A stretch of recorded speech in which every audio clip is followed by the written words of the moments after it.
The champagne bottle was still sitting on my desk when he walked in. One of those expensive bottles with the gold foil, the kind you save for celebrations. I'd bought it myself that morning, planning to toast 5 years at Momentum Tech with my team at lunch. 5 years of 60-hour weeks, of saving projects he'd nearly destroyed, of being the person everyone called when things went wrong at 3 in the morning. Richard Caldwell didn't even look at the bottle. He looked at his phone, scrolling through something that was apparently more important than basic human decency, and said, "We're letting you go. Effective immediately. Security will escort you out." The fluorescent lights hummed above us. I remember that sound. I remember thinking that some humiliations are so complete, so perfectly cruel, that they rewire your entire understanding of how the world works. This isn't a confession. It's a manual, a step-by-step guide on how to dismantle a man who thought he was untouchable. My name is Quinn Sterling. I'm 37 years old. For 5 years, I was the Chief Technology Officer at Momentum Tech, a cybersecurity firm that Richard built on other people's brilliance and marketed as his own vision. I was the engine. He was the hood ornament who took credit when the car won races. What you're about to hear is how I stopped being the person who builds empires for other people and became the person who burns them down when disrespected. Some of you will think I went too far. Others will take notes. Either way, you'll keep listening. Because deep down, you want to know, if someone humiliated you on what should have been your moment of pride, would you have the precision to do what I did? Before we continue, kindly like, subscribe, and turn on the notification bells. Let me be clear from the start. I'm not the villain in this story. Richard Caldwell was a parasite in a Brioni suit, and what I did to him was nothing more than natural selection playing out in corporate form. I need you to understand where this started. Not in Richard's corner office in 2024, but in a cramped apartment in Detroit in 1993. I was 6 years old, and my mother was explaining why we were moving again. "Mr. Peterson decided he doesn't need me anymore," she said, folding our clothes into a garbage bag because we didn't have suitcases. "He hired his nephew instead. That's how the world works, baby. The people with power get to decide who stays and who goes." I asked why that was fair. She looked at me with tired eyes that had seen this pattern too many times. "It's not fair, Quinn. But fairness is something people with power talk about. The rest of us just survive." I remember thinking she was wrong. I remember believing that if you worked hard enough, if you were brilliant enough, if you proved your value, people would respect you. That merit mattered more than connections. I was such a naive little fool. My mother worked 3 jobs for the next 12 years. Administrative assistant during the day, bookkeeper at night, weekend shifts at a call center. She put me through community college, then helped me transfer to Michigan State. She died 6 months before I graduated with my master's in computer science. Heart attack at 49. The doctors said it was stress. At her funeral, Mr. Peterson showed up. The man who'd fired her when I was 6. He shook my hand and said my mother had been a reliable worker. Reliable. That was the word he used to summarize 23 years of her working herself to death. I wanted to spit in his face. Instead, I smiled and thanked him for coming. Because that's what powerless people do. I finished my master's with a 4.0 GPA. I got recruited by 3 major tech firms. I chose Apex Security Systems because they promised rapid advancement based on merit. I believed in meritocracy. I believed that brilliance would be rewarded. Fairness is a lie we tell ourselves to make powerlessness feel noble. I joined Momentum Tech in March 2019 as a senior systems architect. The company specialized in cybersecurity solutions for financial institutions. Richard had founded it 5 years earlier with venture capital money and a lot of charisma. When I arrived, they were processing mid-7-figure contracts and growing fast. Richard was 42 when I met him. Stanford MBA. Second-generation wealth. His father had been a Silicon Valley investor in the 80s, and Richard had inherited both money and connections. He had this way of talking where every sentence sounded like he was bestowing wisdom from on high. He interrupted constantly, not because he was rude, but because he genuinely believed his thoughts were more valuable than yours. Here's the sick part. I admired him. I looked at Richard and saw someone who'd built something from nothing. Or so I thought. I didn't yet understand that he'd built it from his father's money and other people's ideas. I saw the corner office, the respect, the power to walk into a room and command attention. I didn't want to be like him. I wanted to be him. That was my first mistake. I was exceptional at my job.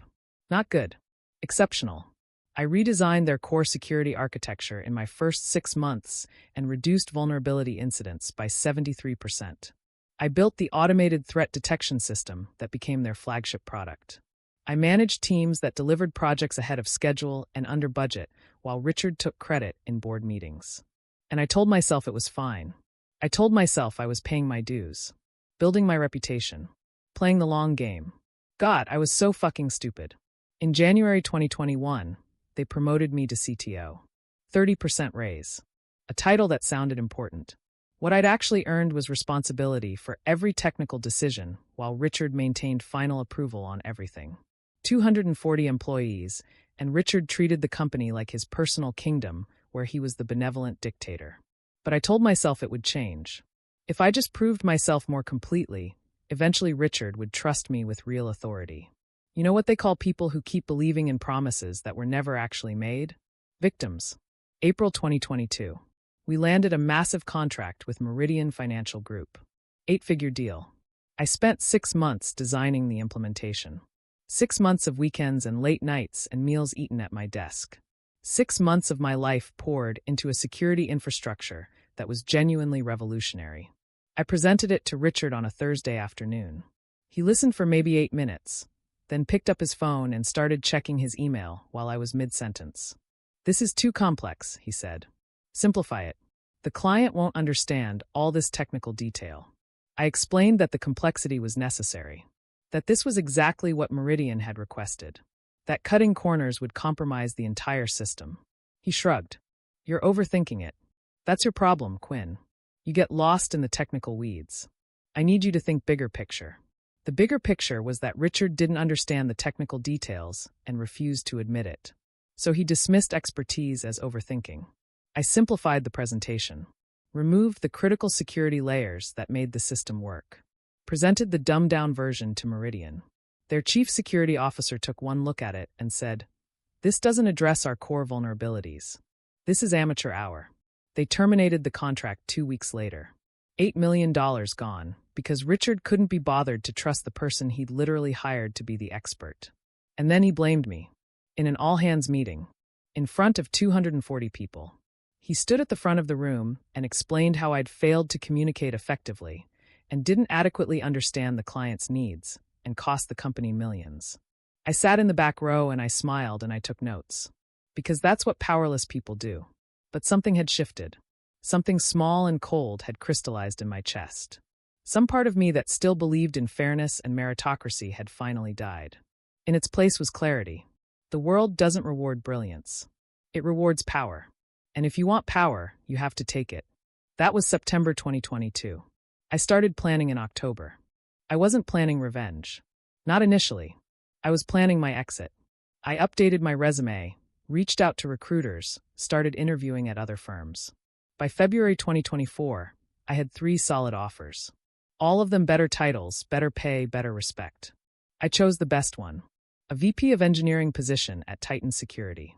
20% raise, real authority, and a CEO who actually understood technology. I drafted my resignation letter on a Friday night. Professional language. 2 weeks' notice. A polite lie about pursuing new challenges. I was done. I was getting out. I was going to build something somewhere else, with people who valued what I brought to the table. I walked into Richard's office on March 18, 2024, at 2:30 in the afternoon. It was my 5-year work anniversary. Exactly 5 years since I'd started at Momentum Tech. I had the resignation letter in a folder. I had the champagne on my desk. I was planning to submit my notice, then celebrate with my team. A clean exit. A professional goodbye. Richard was on his phone when I walked in. He gestured for me to sit down without looking up. I waited for 3 minutes while he finished whatever conversation was so important. When he finally hung up, he looked at me for the first time. "Quinn, good timing. I need to talk to you." "I need to talk to you too," I said. "I have." He held up his hand. "Me first. I've been reviewing our organizational structure, and I've made some decisions about the leadership team." Something in his tone made my stomach drop. "We're going to be making some changes to streamline operations," Richard said. He was using his corporate speak voice. The one that meant something bad was about to sound reasonable. "Effective immediately, we're eliminating the CTO position. We're going to restructure the technical teams under a new VP of operations reporting directly to me. I stared at him. You're eliminating my position? We're restructuring, he corrected. It's nothing personal. It's about operational efficiency. Who's the new VP of operations? I asked, even though I already knew the answer. Brian Hoffman. He's been with us for 18 months, and he has a really strong understanding of how to align technical operations with business objectives. Brian Hoffman, 29 years old, Stanford MBA. No technical background whatsoever. His father played golf with Richard's father. Brian doesn't know the first thing about our systems, I said carefully. He doesn't need to. That's why we have engineers. He just needs to manage them effectively. Richard smiled. It was his confident, dismissive smile. The smile of a man who'd already made his decision and was just going through the motions of explanation. Look, Quinn, you're brilliant technically. Nobody's questioning that. But leadership requires a different skill set. Brian has that business acumen, that strategic vision. I've been running the technical teams for 3 years, I said.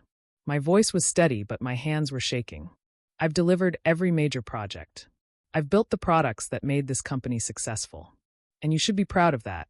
But this is what's best for the company going forward. Where does that leave me? Richard shifted uncomfortably. We're not going to have a role at the CTO level anymore. We could potentially create a senior architect position, but it would be a significant step down in terms of compensation, and you're demoting me. I'm offering you a different path within the organization. After 5 years. On my work anniversary. He blinked. Is it your anniversary? I didn't realize. That was the moment. Not that he was eliminating my position. Not that he was replacing me with an unqualified 29-year-old. Not even that he was demoting me after 5 years of carrying his company on my back. It was that he didn't remember. My work anniversary meant so little to him that he hadn't even bothered to check the date. I had a resignation letter, I said quietly. I was going to give my notice today. Richard's expression changed. Not to sympathy. To annoyance. Well, that makes this easier then. He actually looked relieved. If you're planning to leave anyway, we can just make this effective immediately. Clean break. We'll give you 2 weeks severance, and you can start your new opportunity right away. 2 weeks severance, I repeated. After 5 years. That's standard for voluntary separation. This isn't voluntary. You just eliminated my position. But you were planning to resign, so. I hadn't resigned yet. Richard's jaw tightened. This was taking longer than he'd planned. He glanced at his phone. He had another meeting. Fine. For weeks severance. That's more than generous, Quinn. Most people in your situation would be grateful for. I want to see my contract, I said. Your contract. My employment contract. I want to verify the severance terms. Richard's expression shifted. Just slightly. Just enough. I'll have HR send it over.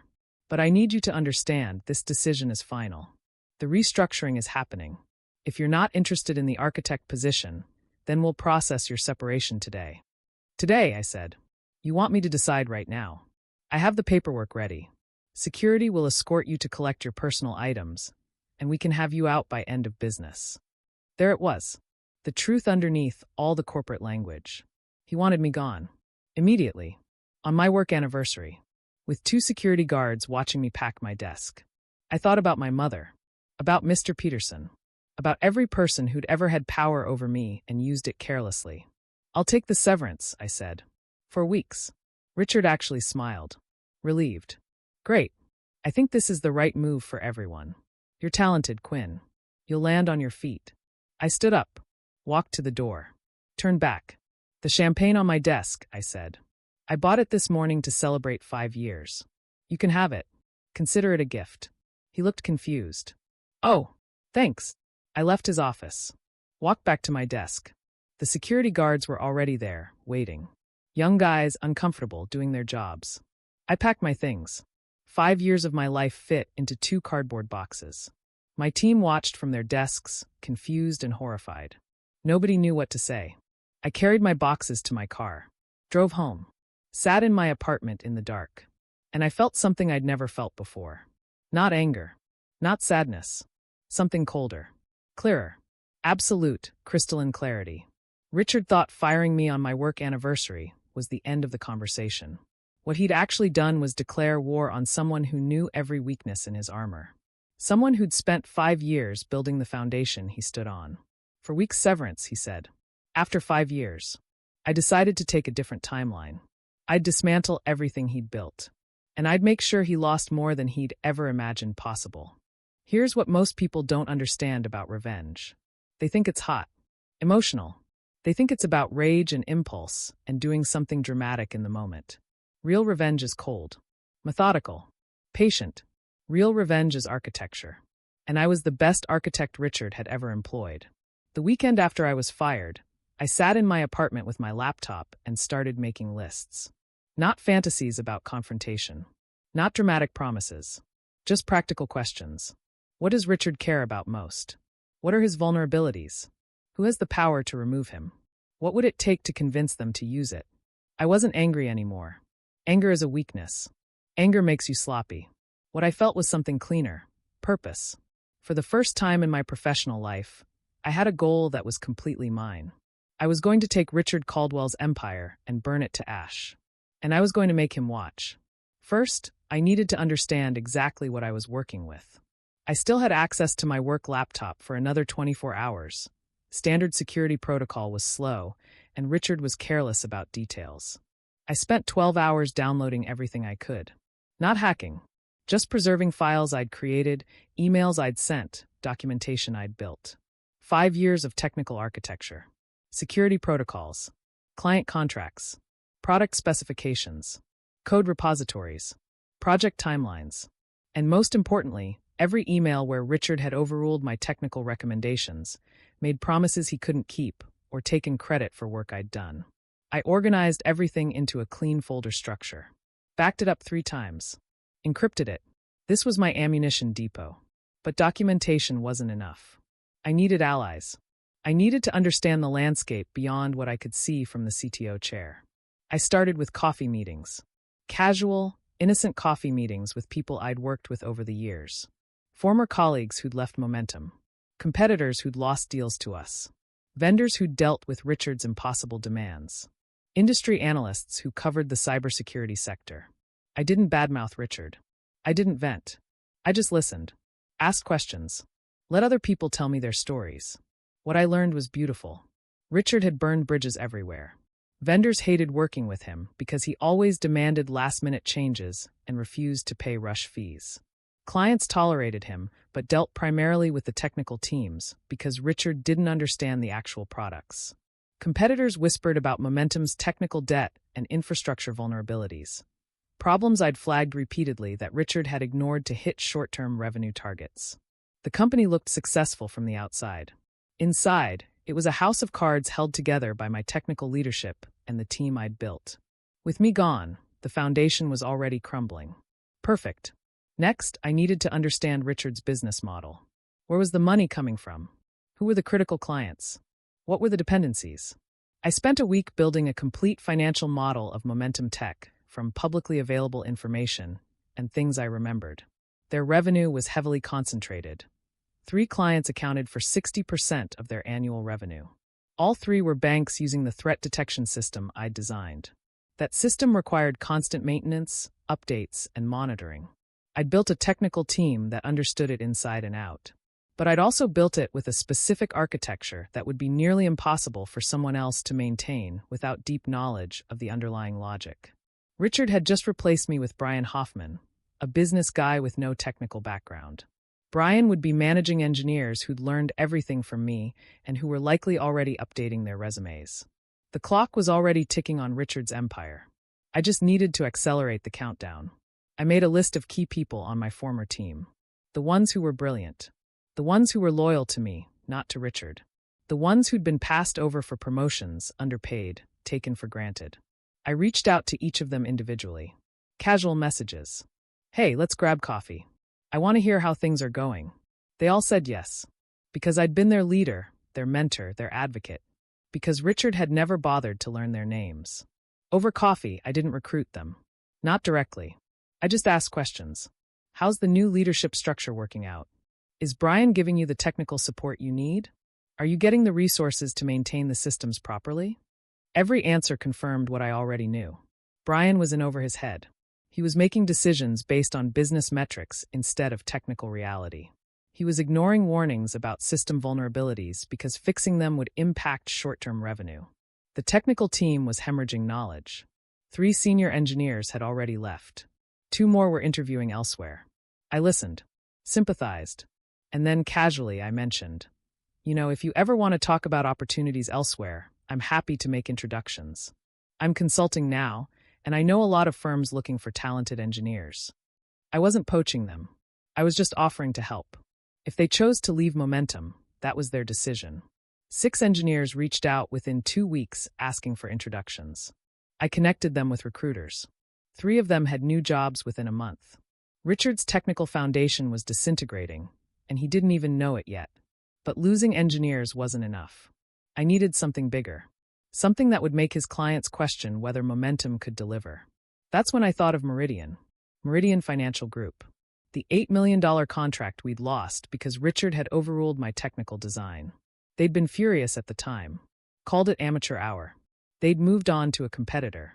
But I knew something Richard didn't. Their new system had vulnerabilities. I knew because I understood the competitor's architecture. I'd consulted with them years ago, before joining Momentum. I reached out to my old contact at Meridian's security team, former colleague from my previous job. We'd kept in touch over the years. Hey Sarah, long time. I heard you went with Apex Security after we couldn't work together. How's that implementation going? Sarah's response was immediate and frustrated. The Apex system was having problems. Performance issues. False positives.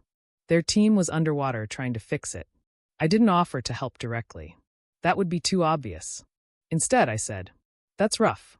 I'm doing independent consulting now.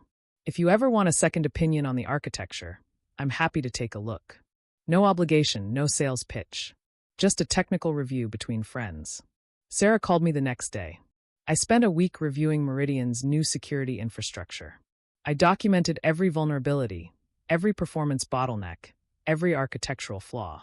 I packaged it into a comprehensive technical report. Then I showed Sarah exactly how to fix it. For free. As a favor between colleagues. The fixes worked. Meridian's system performance improved dramatically. Sarah was thrilled. Quinn, you just saved us months of headaches. I wish we'd been able to work with you instead of Apex. I let that comment sit for a moment. Then I said, well, I'm independent now. If Momentum ever reaches out again, you should know I'm not there anymore. Richard fired me on my 5-year anniversary. Replaced me with someone with no technical background. The silence on the other end of the call was heavy. He fired you? You built their entire product. Yeah, that's why I'm consulting now. I'm actually working with several firms on security architecture. If you ever want to revisit a relationship with someone who actually understands the technical details, I'm available. No pressure. Just wanted you to know. Sarah said she'd keep it in mind. 2 weeks later, I got a call from Meridian's CTO. Quinn, we've been reviewing our security infrastructure, and we're not happy with Apex. Sarah speaks very highly of your work. Would you be interested in consulting on a new implementation? I pretended to check my calendar. I might be able to fit you in. What kind of timeline are you thinking? We'd want to move fast. This would be a significant contract. 8-figure range if it goes well. $8 million. The exact contract Richard had lost. I'd be interested, I said. But I should mention, this would need to be a completely custom build. Not a modified version of anything I built at Momentum. I'm not interested in legal complications with my former employer. Understood. We want something better than what they could have offered anyway. I built Meridian a new security system from scratch. Better than what I'd designed for them at Momentum. Better than anything on the market. They loved it. Signed a 3-year contract. $8 million in the first year alone. And they made sure to mention in their press release that they were working with independent consultant Quinn Sterling, formerly of Momentum Tech. That press release went out on a Monday morning in June. By Monday afternoon, 2 other Momentum clients had called me asking about consulting work. By Tuesday, Richard knew what was happening. Richard's first move was predictable. He sent me a cease and desist letter claiming I was violating a non-compete agreement. The letter arrived via email from Momentum's corporate counsel. It threatened legal action if I didn't immediately cease all consulting work with companies in the cybersecurity sector. It claimed I was improperly using proprietary knowledge and interfering with existing client relationships. I read it 3 times, taking notes. Then I forwarded it to the employment lawyer I'd hired the day after Richard fired me. My lawyer, Catherine Morris, called me within an hour. She was laughing. "Quinn, this is the worst cease and desist I've seen in 20 years. Did you actually sign a non-compete?" "I signed something 5 years ago when I started. I honestly don't remember the details." "Pull your employment contract. I need to see the exact language." I sent her the contract. She called back 30 minutes later. "The non-compete clause is completely unenforceable. It's written so broadly it would prevent you from working in your entire field of expertise for 2 years across the entire United States. No court would uphold this. It's a textbook example of an overbroad restraint of trade. So I'm safe." "You're not just safe. If they actually sue you over this, you can countersue for wrongful termination and probably win significant damages. The fact that they fired you on your work anniversary, eliminated your position, and immediately replaced you with someone less qualified creates a pretty compelling case for age discrimination or retaliation." "I'm 37. How is that age discrimination? You're older and more experienced than your replacement. You were making more money. They eliminated your position but not your actual function. They just renamed it and gave it to someone cheaper." A good lawyer could make an age discrimination case. But more importantly, they're now trying to prevent you from working in your profession after they fired you. That's textbook retaliation. This was better than I'd hoped. "What do we do?" I asked. "Nothing. We ignore the cease and desist.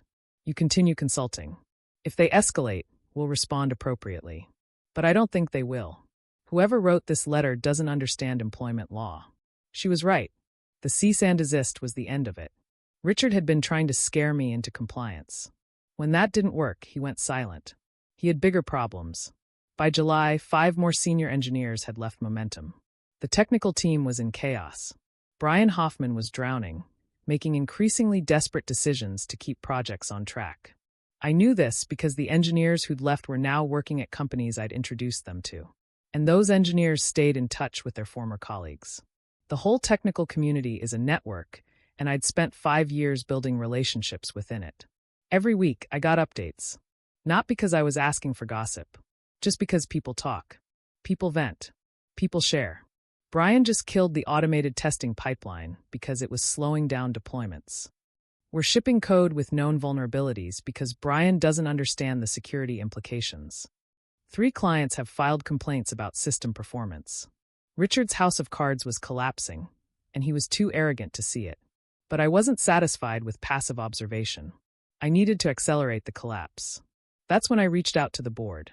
Momentum Tech had 4 board members: Richard, his father, who'd provided the initial funding, and 2 outside investors who'd joined during the Series B funding round. I didn't know the outside investors personally, but I knew someone who did. One of my former mentors from my previous company, Dr. Patricia, sat on the board of one of the venture capital firms that had invested in Momentum. I called Patricia under the guise of getting career advice. Mentioned I was doing independent consulting now after leaving Momentum. Left or were pushed? Patricia asked immediately. She was sharp. Pushed. Richard eliminated the CTO position and replaced me with someone with an MBA and no technical background. That's interesting timing. I've been hearing some concerns about Momentum's technical leadership from the portfolio managers. What kind of concerns? Client complaints. Technical team turnover. Questions about whether they can actually deliver on their contracts. Patricia paused. Off the record, there's been some discussion about whether Richard is the right person to be leading the company long-term. This was the opening I needed. Patricia, if the board wanted an independent technical assessment of Momentum's current capabilities, I'd be happy to provide one. No charge. Just as a professional courtesy. You do that? Even after Richard fired you. I spent 5 years building those systems. I care about whether they survive. If Richard is running them into the ground, the board should know. Patricia said she'd make some calls. 2 weeks later, I received a formal request from Momentum's board to provide an independent technical audit. They offered to pay me consulting rates. I accepted. The audit took 3 weeks. I had complete access to their systems, their code repositories, their project documentation. I interviewed the remaining technical staff. I reviewed client complaints and system performance metrics. What I found was even worse than I'd expected. The threat detection system, My system, the one that generated 60% of their revenue, was failing. It had accumulated 18 months of technical debt. Critical updates hadn't been implemented. Security patches were missing. The codebase was a mess of quick fixes and workarounds. Brian had been prioritizing short-term revenue over long-term stability. He'd been cutting corners to meet quarterly targets. The engineers who remained were demoralized and overworked, spending all their time fighting fires instead of actually improving the product. Momentum Tech was 6 months away from a catastrophic system failure. And when that failure happened, they'd lose their major clients. The company would collapse. I documented everything in a 40-page technical report. I didn't editorialize. I didn't blame anyone by name. I just presented the facts with cold, clinical precision. The data spoke for itself. I submitted the report to the board on September 15, 2024. The emergency board meeting was called for September 18th. Richard wasn't invited to the full meeting. He was asked to present for 30 minutes, then told to leave while the board deliberated. I wasn't there for any of it. But Patricia called me afterward and told me what happened. The board had confronted Richard with my technical audit, asked him to explain the deteriorating system performance, the client complaints, the talent exodus. Richard had tried to spin it, blamed the engineers, blamed market conditions, blamed the difficult transition after I left. Then one of the board members had asked the obvious question. If the transition after Quinn left was so difficult, why did you fire your CTO and replace her with someone with no technical background? Richard apparently didn't have a good answer.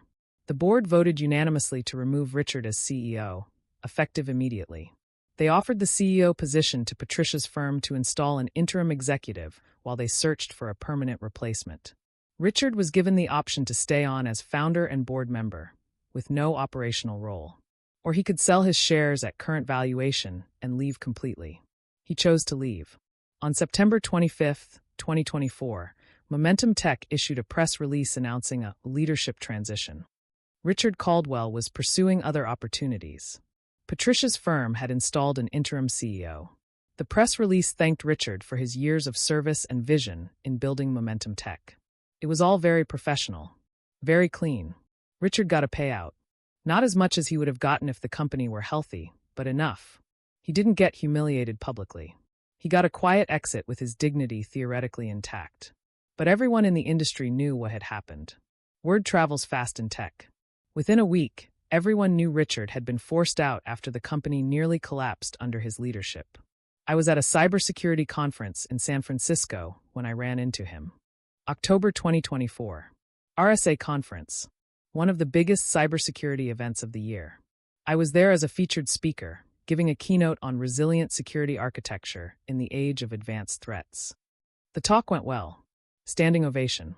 5 different companies approached me afterward about consulting work.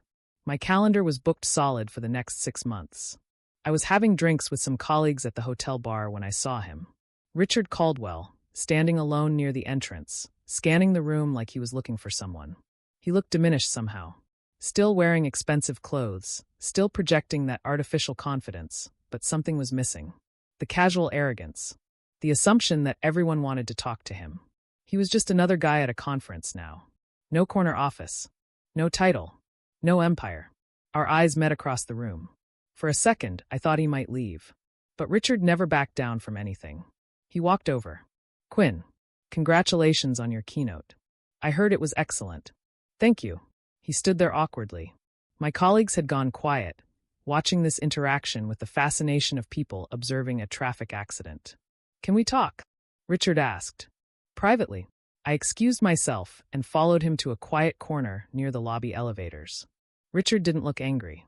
He looked tired, defeated. I know what you did, he said quietly. The Meridian contract. The technical audit. The board report. You orchestrated my removal. I provided an honest assessment of the company's technical status, I said. What the board did with that information was their decision. You knew what they'd do. You knew exactly what would happen. I didn't deny it. There was no point. Richard nodded slowly. I underestimated you. I thought you were just a brilliant engineer. I didn't realize you were also strategic. Ruthless. I learned from the best, I said. He actually laughed. Bitter and sad. I guess I deserved that. We stood in silence for a moment. Conference attendees streamed past us, oblivious to this quiet moment of reckoning. Why? Richard asked finally. You were already leaving. You had a new job lined up. You could have just walked away. Why did you need to destroy me? I thought about that question. About the real answer. You fired me on my work anniversary, I said. You eliminated my position, replaced me with someone unqualified, and gave me 2 weeks severance after 5 years. You didn't even remember it was my anniversary. And when I told you I'd been planning to resign anyway, you looked relieved. Like I'd done you a favor by making it easy. So this was revenge? For hurting your feelings. This was correction, I said. You built a company on other people's brilliance and convinced yourself it was your vision. You treated people like disposable assets. You fired the person who'd spent 5 years holding your company together because you wanted to save money and hire someone cheaper. That's not leadership. That's extraction. And extraction has consequences. The company is struggling now, Richard said. People are going to lose their jobs because of what you did. People are going to lose their jobs because of what you did, I corrected. You created technical debt. You ignored warnings. You prioritized short-term profits over long-term stability. I just documented the reality. The board made their decision based on facts. Richard looked at me for a long moment. Do you feel better now? Now that you've won? And that's when I realized something. Something I hadn't expected. I didn't feel victorious. I didn't feel satisfied. I felt empty. Because the thing I'd been running from, that fear of being disposable, of being powerless, of ending up like my mother, it hadn't gone away. It had just found new things to attach to. I don't know, I said honestly. Richard nodded slowly, like he understood something I was just beginning to realize. That's the thing about revenge, Quinn. It doesn't fill the hole. It just proves you can dig another one. He started to walk away, then turned back. For what it's worth, you were the best CTO I ever had. I should have told you that. I should have fought to keep you. I was arrogant and stupid, and I'm sorry. I watched him disappear into the crowd. And I stood there, alone in my expensive suit with my keynote success and my full calendar, and I wondered if I'd won anything at all. 6 months later, I'm standing in the corner office of Meridian Financial Group's headquarters, looking out at the San Francisco skyline. They've just offered me the position of Chief Security Officer. 7-figure salary. Equity. Real authority. Everything I thought I wanted. But I can't stop thinking about what Richard said. Momentum Tech is struggling. The interim CEO is trying to rebuild, but it's hard. They lost 2 more major clients. Had to lay off 40 people. The company I spent 5 years building is barely surviving. Some of those people who lost their jobs were on my team. People I mentored. People who trusted me. They lost their jobs because Richard was incompetent. But also because I accelerated the collapse instead of trying to fix it. I tell myself I did the right thing. That Richard needed to be removed. That the board needed to know the truth. But late at night, when I'm alone, I think about those 40 people updating their resumes and I wonder, at what point did I stop being the hero of my own story? I accepted the CSO position at Meridian. I'm good at my job. I'm building something important. I'm respected, well-paid, powerful. But I see Richard in my mind sometimes. That defeated look. That quiet confession that he should have fought to keep me. And I realize something I didn't expect. I don't want to be Richard. I never did. What I wanted was for him to see me, to value me, to fight for me. And when he didn't, I burned down everything he'd built to prove I was worth fighting for. But you can't make someone value you by destroying them. You can only prove that you're capable of destruction. I hired 3 engineers from my old Momentum team at Meridian. Good people who deserved better than what Richard gave them. I'm mentoring them, teaching them, making sure they feel valued. Because I know what it feels like to be brilliant and invisible. To pour your life into something and have it mean nothing to the person in charge. I won't be that person. But I also know what I'm capable of now. When someone disrespects me, when someone treats me as disposable, I know exactly how to dismantle them. And I'll do it again if I have to. Not because I'm proud of it. Because I can't unknow what I learned about myself. 3 weeks ago, something happened that made me question everything. I got an email from Brian Hoffman. The MBA kid Richard had hired to replace me. The subject line was just, "I'm sorry." The email was long, rambling. He explained that he'd been in over his head from the beginning. That Richard had told him the CTO role was mostly management, and he'd believed it. That he'd realized too late that the job required deep technical expertise he didn't have.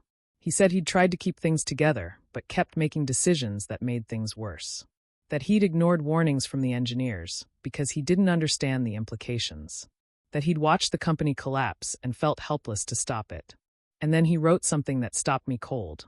I know you're the one who provided the technical audit to the board. I know you documented everything I did wrong. I know you helped orchestrate Richard's removal.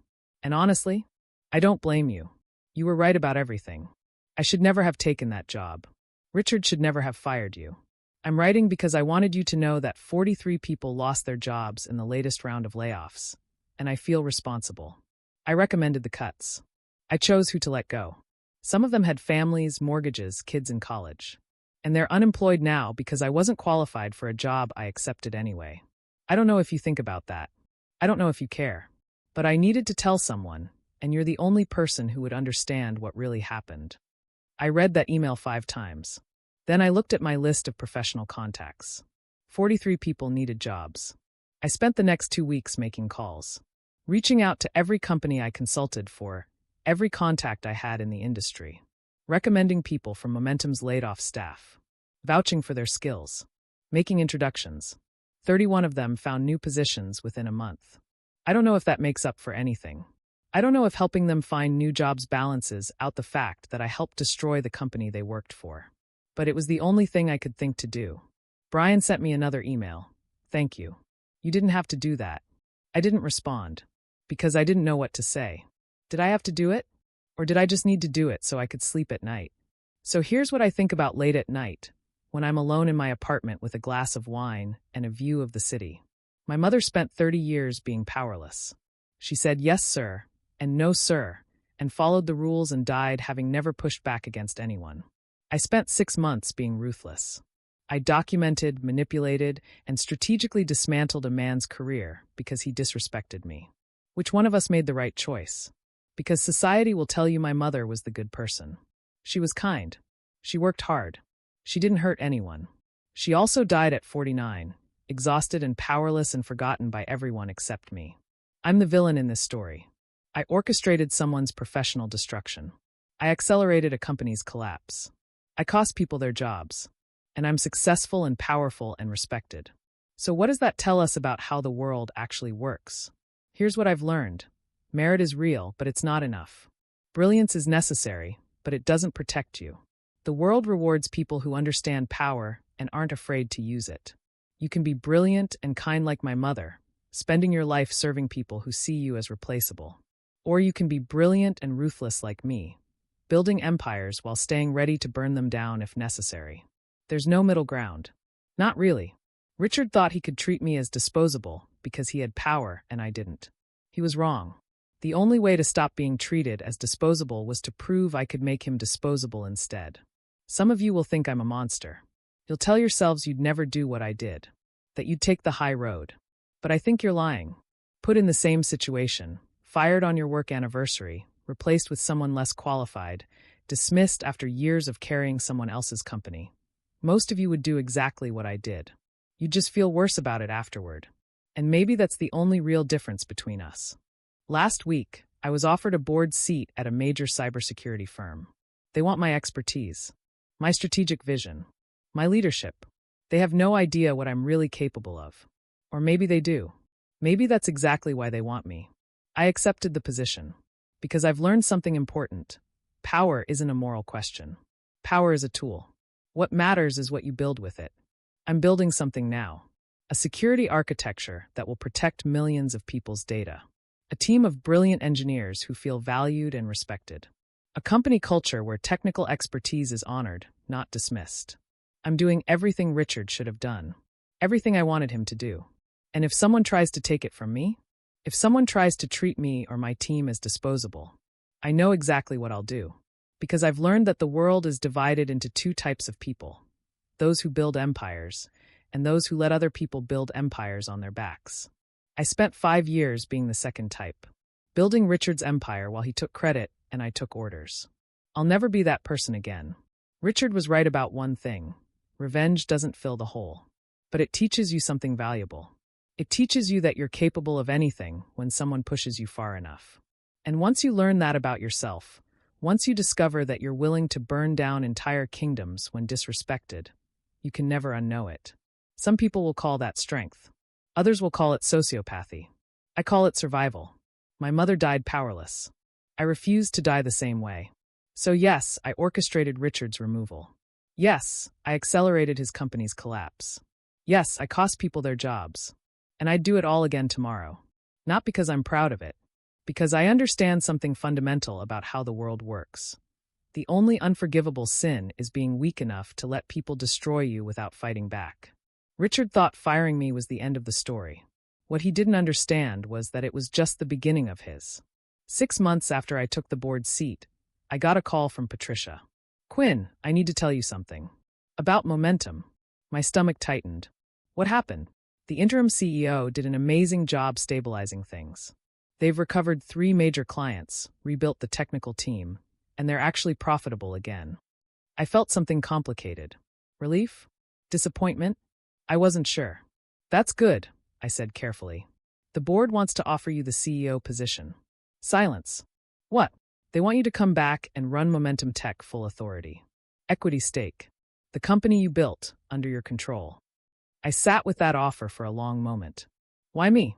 "Because you're the only person who truly understands both the technical and strategic sides. Because the team respects you. Because you've proven you can build something extraordinary. And because you care enough about what you built to make sure it survives." "I destroyed Richard to get him out of that company," I said. "You removed someone who was destroying the company from the inside. There's a difference." "Is there?" I wondered. But I already knew my answer. "I'll think about it," I told Patricia. "I haven't decided yet. Part of me wants to take it. To walk back into that building and claim everything I built. To prove that I wasn't just the person who destroyed Richard's empire. I was the person who could rebuild it better. But another part of me wonders, if I go back, do I become Richard? Do I become the person who sits in the corner office, making decisions about other people's lives, convinced my vision is worth their sacrifices? The champagne bottle is still sitting on a shelf in my apartment. The one I bought for my 5-year anniversary. I kept it. I look at it sometimes and think about that day. About walking into Richard's office planning to resign with dignity. About walking out with my career in a cardboard box and rage in my chest. That bottle represents the moment I stopped being the person who gets stepped on and became the person who does the stepping. I don't know if that was a victory or a tragedy. I don't know if I'm a hero or a villain. All I know is that I'll never let anyone make me feel disposable again. And if that makes me a monster, then I'm a monster who wins. So that's my story. The whole truth. No justification. No apology. Here's my final question for you. If someone fired you on your work anniversary, if someone dismissed 5 years of your brilliance like it meant nothing, what would you do? Not what you think you should do. Not what you'd like to believe you'd do. What would you actually do? Would you take the high road? Let it go? Move on with grace and dignity? Or would you do what I did? Document everything, build a case, systematically dismantle their empire, and make sure they lost everything? Be honest with yourself. Because I think most of you know the answer. You'd burn it down. You'd just feel guilty about it afterward. And maybe that's the only real difference between us. I don't feel guilty. I feel powerful. The champagne bottle is still unopened. I'm saving it for the day I make my decision about momentum. If I take that CEO position, I'll open it in the corner office that used to be Richard's. I'll toast to 5 years of being invisible and 6 months of being unstoppable. And I'll make sure everyone who works for me knows. I see you. I value you. And if you're brilliant, I'll give you the power to be brilliant. But if you ever treat me or anyone on my team as disposable, well, you've heard what I'm capable of. Remember, the next time you fire someone on their work anniversary, make sure you know who you're dealing with. Because some of us keep very detailed records. And some of us never, ever forget.